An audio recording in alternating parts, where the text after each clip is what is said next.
All right, it's time for the Business on Purpose podcast and time for you to be liberated from the chaos of working in your business. Scott Beebe, the head coach, the founder of the Business on Purpose podcast.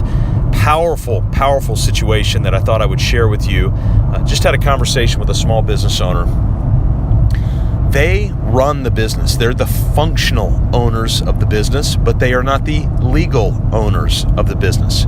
In fact, one of the parents owns the business, owns 90-something% of the business. But the child and the child's spouse runs the business. In fact, the business would fall apart if they left. Now, that poses an entirely different problem, which I'm talking to them about right now. But the reality is, what do you do when you run the business, but you don't own the business? A couple things I want to encourage you to do. By the way, you know where I'm going to start if you've listened to this podcast at any time, and that is at mybusinessonpurpose.com/vision. mybusinessonpurpose.com/vision. You need to get clarity right away. In fact, that's one of the first things that I encourage this business owner couple to do is they've got to get a vision story wrote out in their business. But the other thing that they've got to do is a conversation around a table has to be coordinated.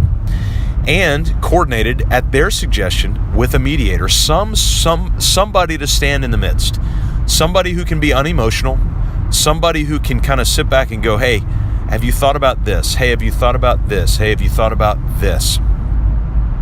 And not play both sides, but to encourage both sides to get everything out that they need to get out.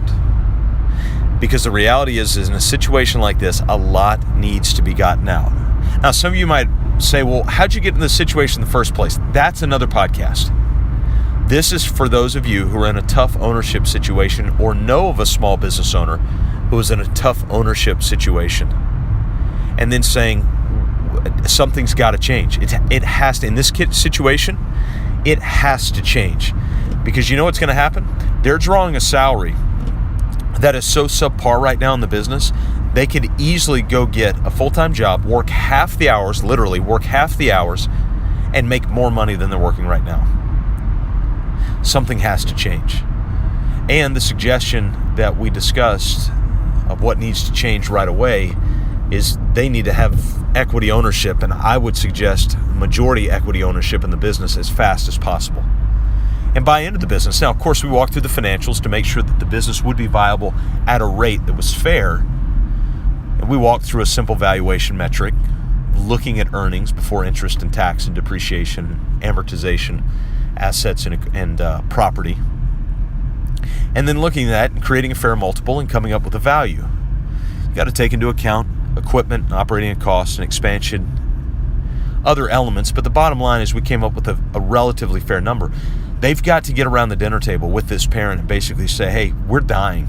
Like we are going to run out of gas, and this business will be worth nothing if we're not there. And at the pace we're going, loading trucks at midnight, the night before Thanksgiving.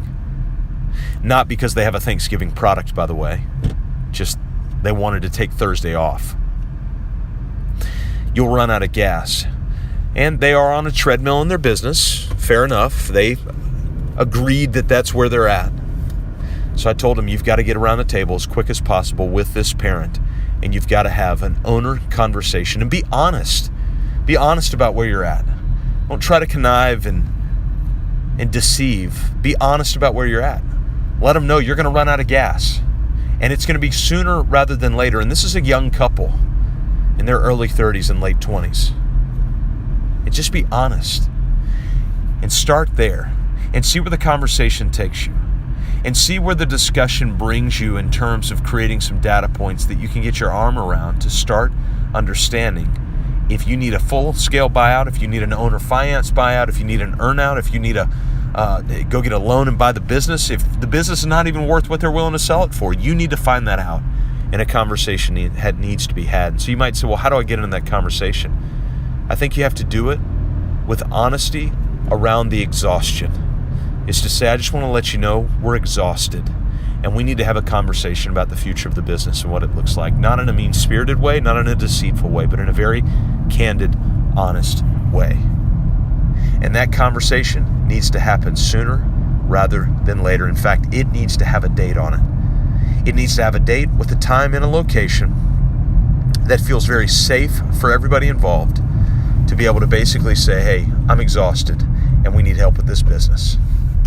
Ownership's tough. That's why we don't recommend partnerships. That's why we recommend as often as we possibly can that folks get into either sole ownership or even looking at situations to say, hey, we've got to have a partnership that makes sense for everybody involved, and it's got to have an operating agreement that's written down on paper.